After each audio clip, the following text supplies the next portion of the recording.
నన్నెవరో ముట్టుకోవద్దురా. ఇంతకీ ఫాదర్ ఎక్కడా? ఎవరది? నేనొక అనాథను ఫాదర్. ఏంటి దేవా ఎలా వచ్చావు?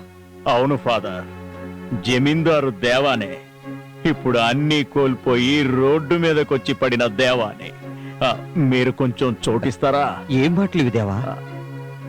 మాకేం తెలియదు ఫాదర్. ఆ అమ్మాయి ఎవరైనా అడిగితే దేవన్న విషయం చెప్పట్లేదు. మీరైనా అడిగి చూడండి, ఎలాగైనా మనకి తెలియాలి. దేవా, నీ మీద నాకేనాడు తప్పుడు అభిప్రాయం కలగలేదు.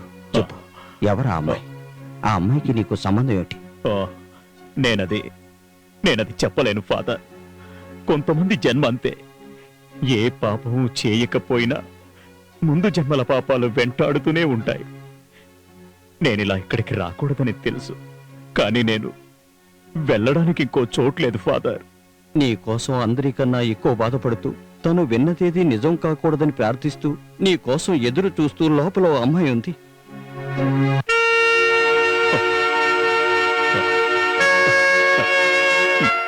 నాన్సీ, నేను ఫాదర్. లేదు, నీ గురించి విన్నది ఏది నేను నమ్మలేదు. కానీ ఆ అమ్మాయి ఎవరని నాకు తెలియాలి. అది నేను నీకెలా చెప్పాలో అర్థం కావడం లేదు. నేను నీకది చెప్పలేను. ఎందుకు చెప్పలేవు? చెప్పకూడదు కనుక. సరే, నేను అడగను. కానీ నేను ఇప్పుడు ఏం చేయాలో మీరే చెప్పండి. నాన్సీ, దేవా, మీ ఇద్దరికీ పెళ్లి జరగాలని ఎక్కువగా కోరుకున్నవాణ్ణి నేను. నిజమేంటో నాకైనా చెప్పు. చెప్పకూడదు ఫాదర్.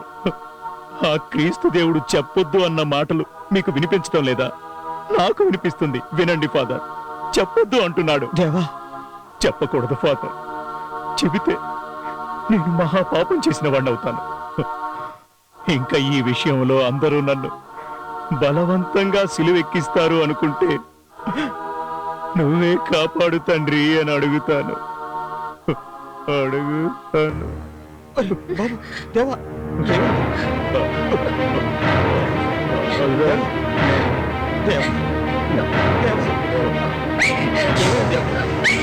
ఏమైంది?